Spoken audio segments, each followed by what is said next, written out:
নারায়ণগঞ্জের লাঙ্গলবন্দে ব্রহ্মপুত্র নদে শুরু হচ্ছে স্নানোৎসব। এরই মধ্যে পুণ্যার্থীরা জড়ো হতে শুরু করেছেন। এ ব্যাপারে আরও জানাতে যোগ দিচ্ছেন সহকর্মী রাশেদুল ইসলাম রাজু। রাজু, স্নানোৎসবের আনুষ্ঠানিকতা কখন শুরু হবে আর সার্বিক চিত্র কেমন দেখছেন?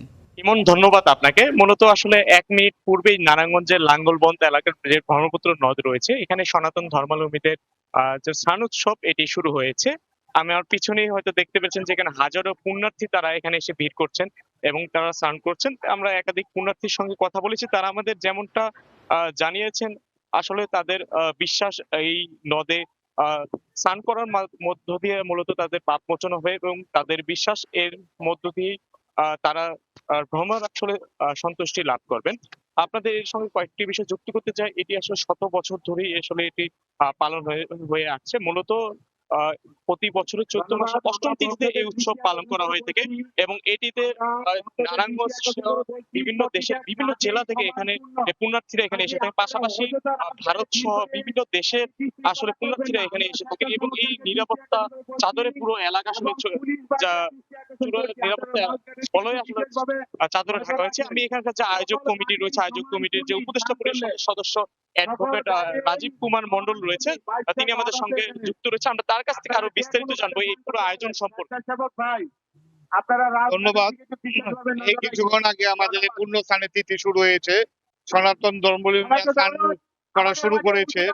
সকল সনাতনীদের এই বিশ্বাস যে এখানে পুণ্য স্নান করলে পাপ মোচন হয়, এই আশায় দেশের বিভিন্ন প্রান্ত থেকে হিন্দু ধর্মাবলম্বীরা এসে স্নান করার জন্য। আমাদের আয়োজক কমিটির থেকে সর্বোচ্চ নিরাপত্তার ব্যবস্থা রয়েছে এবং প্রশাসনও আমাদের সর্বাত্মক সহযোগিতা করছে।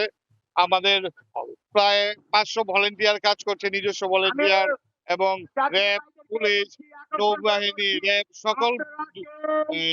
সকল নিরাপত্তা আমাদের করছে। আমাদের এই উৎসবে এবার আমাদের এসপি মহোদয়ের নেতৃত্বে হচ্ছে। আমাদের এখানে আজকে 2 জন মন্ত্রী উপস্থিত থাকবেন, ধর্মমন্ত্রী কায়কোবাদ সাহেব এবং সংস্কৃতি মন্ত্রী রিতাই রায় চৌধুরী। কিছুক্ষণের মধ্যে আমাদের অনুষ্ঠান সর্বশেষ বলতে যে আমাদের যে নিরাপত্তা ব্যবস্থা সবাই সন্তুষ্ট এবং 100% ভালো এখন পর্যন্ত। যেমনটা আসলে শুনছিলেন যে পুরো নিরাপত্তা চাদরে এই স্নান এলাকা চাদরে ঢেকে ফেলা হয়েছে এবং সন্ধ্যা 7টার দিকে এখানে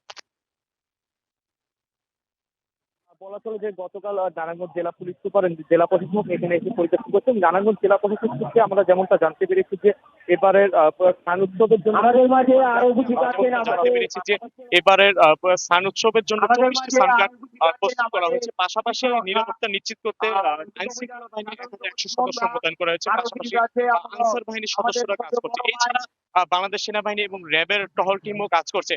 পাশাপাশি বিভিন্ন ওয়াচ টাওয়ার তৈরি করা হয়েছে। এছাড়া পুরো 3 কিলোমিটার এলাকা জুড়ে সিসি ক্যামেরা পাশাপাশি নিরাপত্তা চাদরে ঢেকে ফেলা হয়েছে।